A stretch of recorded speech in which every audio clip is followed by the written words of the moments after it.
Será que eu tenho bipolaridade? Meu nome é Karine, eu sou psicóloga clínica e nesse vídeo a gente vai abordar aqui um pouquinho sobre o que é o transtorno bipolar, falar sobre a fase maníaca e depressiva do bipolar, com que idade que o diagnóstico geralmente ocorre, o primeiro episódio, e sobre a importância do tratamento multidisciplinar e o uso de medicamentos. O transtorno bipolar, ele possui uma alta prevalência na população a nível mundial e ele causa perdas significativas na vida de quem é bipolar.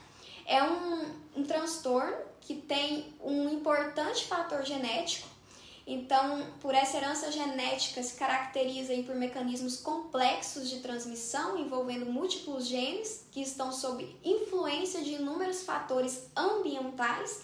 Inclusive, os estudos psicossociais aí apontaram que os fatores ambientais eles são de uma relevância muito significativa no desencadeamento do transtorno bipolar.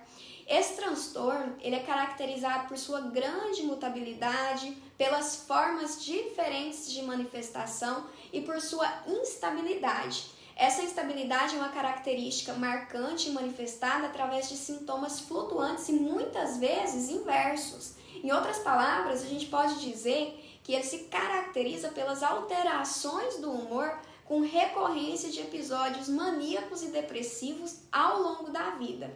Mesmo que seja ao longo da vida, eu sempre trago aqui para os meus pacientes que o diagnóstico ele não é uma sentença. Ele é utilizado para referir aos sintomas e manifestações persistentes no modo de agir, na personalidade e serve para o profissional da psicologia orientar de maneira mais assertiva o processo psicoterapêutico. A gente tem também que salientar, me sinto na obrigação de dizer que ainda existe muito estigma sobre saúde mental e os diagnósticos, principalmente transtornos mentais em relação aos transtornos de personalidade. E no caso do transtorno bipolar, ele é um transtorno de personalidade que está enquadrado na categoria de transtornos de humor.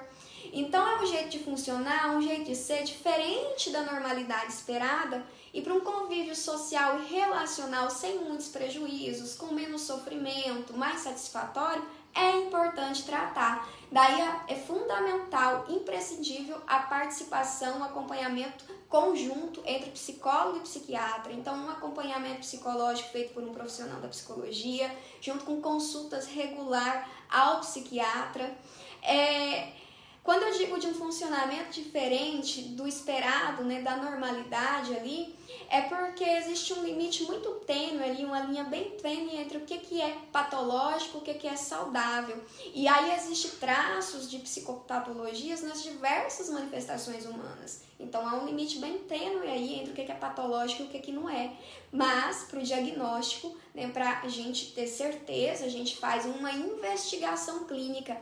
E essa investigação feita pelo profissional da psicologia é importante, fundamental averiguar o ânimo, a disposição do paciente, observar se a pessoa na fase depressiva ela costuma apresentar apatia, falta de cuidado com a aparência ou até mesmo com a higiene, falta de interesse pelos acontecimentos de tudo que a cerca. É frequente também ter fadiga, sentir cansaço. Então é importante que o profissional também olhe e questione a questão da concentração, da memória, que verifique aí como que está a autoestima, a autoconfiança, que geralmente são abaladas, e é frequente também a culpa, o pessimismo, a perspectiva do futuro, na verdade, sem ter perspectiva. Então, pessoas bipolares, principalmente quando não estão em tratamento, possuem muita insônia, ansiedade e sentem uma sonolência, podendo levar a comportamentos, inclusive, e ideias suicidas. Mas, como eu disse antes, o humor do transtorno vai oscilar, fases maníacas e fase depressiva.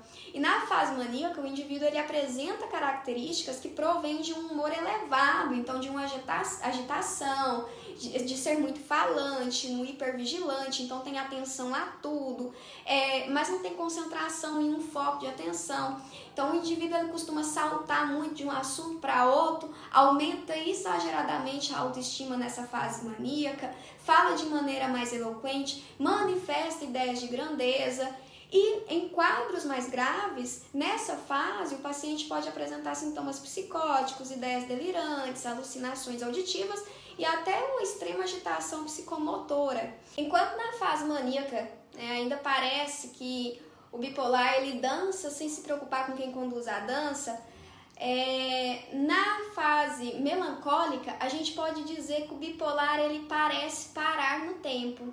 E parece simples a gente separar essas duas dimensões, mas na verdade elas compõem o mesmo mundo vivido. São dimensões de fato, inclusive inseparáveis. Karine, então com que idade esse diagnóstico ocorre, o primeiro episódio e tudo? O primeiro episódio ele pode ocorrer em qualquer idade. E a frequência dos episódios, a intensidade, o padrão de remissões e recaída é bastante variável. E sobre os medicamentos, Karine, o medicamento, o uso dele continuado, dos estabilizadores de humor, parece ser fundamental. Não somente para manter o quadro do humor estável quem prescreve é o psiquiatra, mas também para evitar aí o surgimento de modificações bioquímicas que estão relacionadas a um certo grau de dano neural. Então, muitas vezes, a não aderência ao tratamento farmacológico e, consequentemente, a atenuação ali do transtorno bipolar pode determinar danos celulares secundários e alterar de forma consistente o processo cognitivo e o curso, prognóstico ali da doença. É por isso que é fundamental esse trabalho multidisciplinar. Às vezes as pessoas chegam na psicoterapia com resistência, mas a gente quebra essa resistência depois de um tempo quando a gente percebe que a gente está aqui para olhar para a saúde, para regular suas emoções, restabelecer sua qualidade de vida.